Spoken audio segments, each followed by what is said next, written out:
Assalamualaikum warahmatullahi wabarakatuh. Alhamdulillah wassalatu wassalamu ala Rasulillah wa ba'd. Menghadap ke bawah duli yang maha mulia, tuanku pemangku raja, menghadap ke bawah duli yang teramat mulia, Raja Puan Muda Perlis, Patik menjunjung kasih atas keberangkatan tuanku dan memohon perkenan untuk memberikan tazkirah ringkas antara tarawih ini. Yang Muhammad Menteri Besar, ahli-ahli mesyuarat kerajaan negeri, ketua-ketua jabatan, ashabul fadilah, hadirin dan hadirat sekalian. Tadi masa Ustaz Qarni bercakap tadi, Ustaz Qarni ni orang Terengganu, dia duduk menjadi pendakwah di Perlis, tapi dia sebut tentang Mekah dia. Tapi saya nak sambung sikit selain pada Mekah. Nabi ni dia lahir di Mekah dan memulakan dakwah di Mekah, tetapi orang Mekah lawan Nabi. Siapa yang terima dakwah Nabi? Orang Yathrib, orang Madinah. Kenapa orang Yathrib terima dakwah Nabi sedangkan orang Mekah tak terima? Ahli-ahli pengkaji sirah mereka cuba lihat apa yang menyebabkan cepat sangat orang Yathrib ni nak terima dakwah Nabi Muhammad. Salah satunya seperti yang disebut oleh Ibn Ishaq. Ibn Ishaq ni penulis, periwayat sejarah, Muhammad Ibn Ishaq. Dia kata salah satunya ialah kerana di Yathrib ni Madinah, kemudian Nabi tukar jadi nama Madinah, ada Yahudi. 3 Yahudi yang terkenal, Quraidah, Qainuqa dan Bani Nadir. Ini 3 Yahudi di Madinah ni. Mereka adalah people of the book. Mereka adalah orang yang mengetahui wahyu. Mereka ada Taurat, mereka ada Taurat lah khususnya. Jadi mereka ada Talmud. Mereka selalu mengugut orang-orang Aus dan Khazraj, orang-orang Madinah yang pada awalnya namanya Yathrib. Kata mereka, nanti akan datang seorang Nabi. Dengan Nabi itu kami akan perang dengan kamu, kami akan lawan orang Arab. Inilah ugutan Yahudi. Tengok tuan-tuan, mula-mula krisis ni dia macam politik. Yahudi du ugut kerana Yahudi dengan Arab ni dia memang ada persaingan. Yahudi ni satu bangsa yang agak dominan di dalam ekonomi, dengan sistem ribanya, menindas orang yang berhutang. Ini Yahudi lah. Tapi mereka mengugut nanti kalau datang Nabi akhir zaman, kami akan bersama dengan Nabi itu akan memerangi kamu wahai orang Arab. Di atas andaian orang Yahudi, the last prophet, Nabi yang akhir itu juga ya Yahudi. Pasal banyak Nabi sebelum Yahudi. Bila timbul cerita Nabi lahir di Mekah, orang Madinah ambil kesempatan cepat-cepat. Sebelum Yahudi pergi, kita dulu. Tengok, asal perbalahan, perselisihan dalam politik negeri. Bila mereka pergi, mereka dengar Nabi SAW, mereka kata confirm dia Nabi. Mereka buat perjanjian Aqabah. Siapa yang mengaji itu, yang kita pergi buat haji, ada Aqabah, Jamrah Wusta, Kubra, Sughra, Jamrah Aqabah. Mereka buat perjanjian dan akhirnya Nabi pergi ke, mereka invite Nabi mari ke Madinah ataupun Yathrib. Okey, dari sini saya nak cerita. Antara pembesar Yahudi itu yang the most knowledgeable, yang paling berilmu, namanya Abdullah bin Salam. Abdullah bin Salam, sahabat Nabi. Kita dengar apa Abdullah bin Salam kata. Pasal saya nak relate dengan pentadbiran ni, kerajaan negeri ke kerajaan negara ke, dalam hadis ni. Abdullah bin Salam kata, falamma qadiba an-nabiy sallallahu alaihi wasallam ila al-Madinah injafala an-nasu qibalahu, sebagai lewat alaihi wa ana fi man injafal. Apabila Nabi mari ke Madinah, orang berpusu-pusu nak pergi ke Nabi. Pasal ni dah kempen dah kuat ni. Nabi akan datang, Nabi akan datang, sampai orang berpusu-pusu. Abdullah bin Salam dia apa dia? Ilmuwan, ulama besar Yahudi. Aku termasuk di kalangan orang yang pergi tu. Falamma tabayyantuhu, dalam sebagian riwayat falamma ra'aituhu fa'araftu min wajhi anna wajhahu laysa biwajhi kadzdzab. Apabila aku pergi tengok dia, aku dapat simpulkan daripada wajah dia, dia bukan wajah seorang pendusta. Bukan. Ni bukan kaki bohong. Dalam nak cerita yang lain, maksudnya muka kaki bohong ni kadang-kadang orang boleh kenal kaki temberang ni kan. Tapi maksudnya Abdullah bin Salam kata, falamma tabayyantuhu fa'araftu anna wajhahu laysa biwajhi kadzdzab. Aku tahu ni bukan muka seorang pendusta. Wa kana awwala ma yaqul, atau sebagai ma sami'tuhu yaqul, antara benda yang awal aku dengar dia cakap. Tuan-tuan, ini sama ada kita nak kata ini ucapan dasar Nabi ke, kali pertama sampai ke Madinah ni. Tuan-tuan kena bayang, Nabi daripada Mekah dibuang oleh kaum dia, datang ke Madinah, orang Madinah sambut, ramai duduk tunggu ni. Yang ni lah Nabi. Nak dengar Nabi kata apa? Apa benda pertama Nabi kata? Ni bukan nak dengar tazkirah expected Nabi sebagai nakkan jadi leader, nak memimpin Apa benda yang pertama Nabi kata? Ayyuhan nas, wahai sekalian manusia. Tengok, ifshus salam, sebarkan salam. Wa at'imut ta'am, beri orang makan. Wasilul arham, hubungkan kekeluargaan. Wasallu bil laili wan nasun niyam, sembahyang pada waktu malam ketika orang sedang tidur. Tadkhulu jannata bisalam, tadkhulul jannata bisalam, kamu masuk syurga dengan sejahtera. Okey, siapa nak memerintah, dia dengar Nabi sebut apa? Yang pertama Nabi kata, wahai sekalian manusia, sebarkan salam. Maksud semua rakyat yang nak duduk di Madinah, yang nak follow aku ni, peace, perdamaian. Semua orang rakyat kena berdamai, kena sebarkan salam. Salam maksud perdamaian.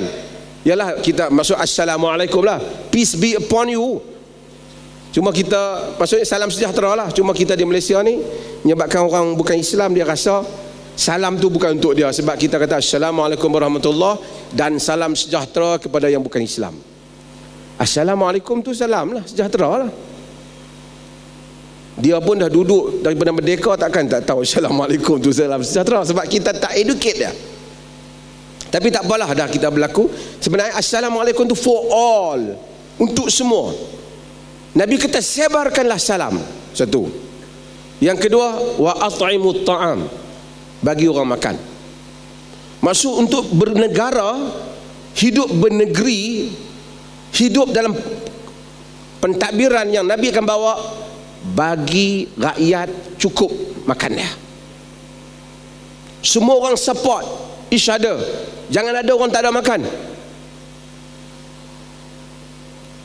Wasilul arham, kuatkan silaturahim, sistem kekeluargaan kuatkan balik.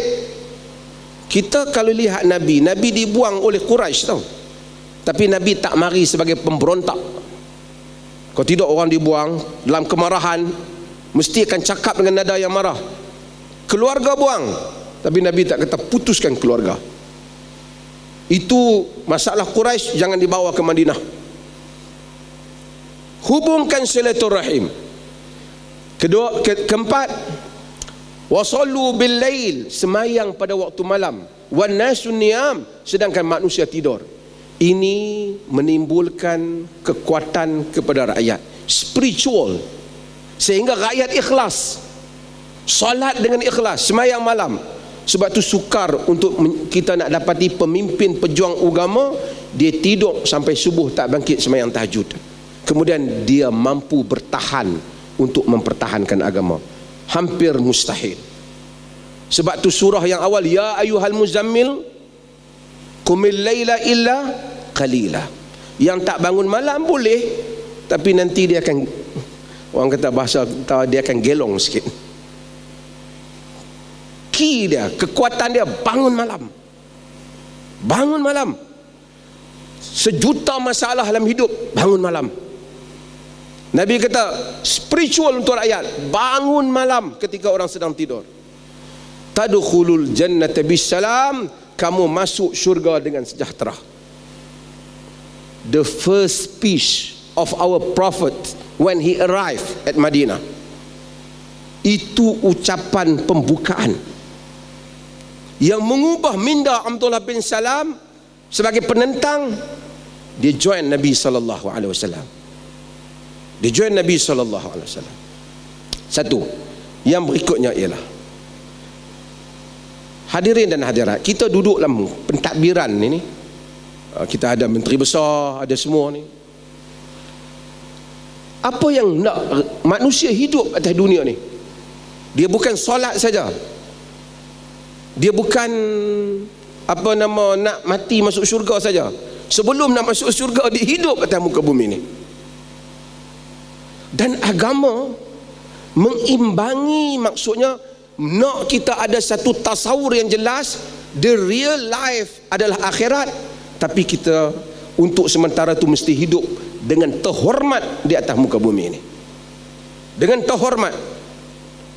Sebab tu doa yang selalu kita baca apa? Rabbana atina fid dunya hasanah wa fil akhirati hasanah wa qina azaban nar.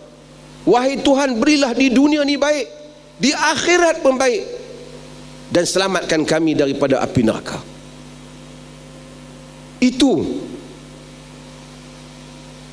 Nabi Sulaiman alaihi salam, maharaja yang tak ada dah orang macam Nabi Sulaiman. Tumuh. Saya kadang-kadang bila baca doa Nabi Sulaiman tu, saya terfikir apa yang, saya tertanya-tanya apa yang ada dalam fikiran Nabi Sulaiman. Apa doa ni? Ni Hafiz Uffas sebab Rabbi ghafirli wahabli mulkan la yanbaghi li ahadin min ba'di innaka antal wahhab. Wahai Tuhanku, berikanlah, wahai Tuhanku, ampunkanlah aku dan berikanlah aku satu kerajaan yang tidak ada sesiapa pun akan memperolehi sepertinya selepas daripada aku. Sesungguhnya Engkau Tuhan yang Maha Memberi. Ulama-ulama tanya, Nabi Sulaiman tak mau orang lain best pada dia ke? Tapi kerana dia tahu Allah boleh bagi sisi yang berbagai-bagai. Dia menjadi raja bukan soal kemewahan dia saja, tapi soal dia menguasai jin, manusia, haiwan. Tapi doa dia, Rabbi ghafirli, wahai Tuhan, ampunkanlah aku dan berikan aku satu kerajaan yang tidak ada siapa pun yang sepatutnya selepas itu, yang tak akan siapa pun mencapai sepertinya selepas daripada aku. Maksudnya tumuh, cita-cita yang besar patut ada pada diri Nabi. Nabi SAW kata, tak apa ya Allah, berilah lebih kurang, yang penting hidup di akhirat insya-Allah. No. You hidup dengan terhormat atas muka bumi, dan akhirat ada tempat yang baik. Baldatun thayyibatun wa rabbun ghafur. Negeri yang Tuhan sayang, negeri yang baik, dan Tuhan yang Maha Penyayang. Itu yang patut dilakukan oleh sesiapa sahaja yang mengambil kuasa pemerintahan. Bukan saja membangunkan soal akhirat, penting, asas, supaya manusia tak menyeleweng, tak rasuah, tak apa. tapi hidup dengan terhormat. Orang Islam alhamdulillah masjid penuh. Walaupun kadang-kadang taklah 100%, tapi mailah masjid sekarang ni. Tapi kita masih gagal untuk hidup sebagai satu umat yang terhormat di mata orang lain. Kalau kita habaq kat orang barat ke apa, Islam telah mengangkat kedudukan dunia dan akhirat, dia mungkin akhirat, dunia kami belum nampak. Tapi Nabi Sulaiman telah meminta. Dan kita dalam doa sering disuruh, wa minhum man yaqulu rabbana atina fid dunya hasanah wa fil akhirati hasanah wa qina adzabannar ulaika lahum nasibun mimma kasabu. Itu yang disuruh untuk kita lakukan. Mudah-mudahan insya-Allah dengan semangat ini, ungkapan Nabi, bukan kata wahai manusia, bila Nabi mari pastikan kamu semua menjaga salat, benar. Tapi Nabi kita sebarkan salam, beri orang makan. Ketiga apa? Hubungkan silaturahim, strengthen, unik di dalam masyarakat, iaitu family. Kita ni silaturahim ni kita salah faham. Kita faham silaturahim, kita ziarah kawan kita silaturahim. Itu bukan silaturahim, itu ukhuwah. Silaturahim silah yang ada dengan rahim. Rahim tu rahim ibu, maksud kekeluargaan. Dan bangunkan spiritual, jujur semayang malam, bukan nak tunjuk ke orang mana. Kalau orang boleh jujur tengah malam dengan Allah, bangun minta pertolongannya, siang hari dia memerintah dengan baik, mudah-mudahan Allah memberkati umat Islam, negeri kita, negara kita dan keseluruhannya. Ini dah lebih daripada 7 minit dah. Tapi tak apa, kerana tadi masa semayang 4 rakaat ada yang mengantuk. Jadi saya panjangkan sikit. Sekian, wassalamualaikum warahmatullahi wabarakatuh. Menjong kasih tengok.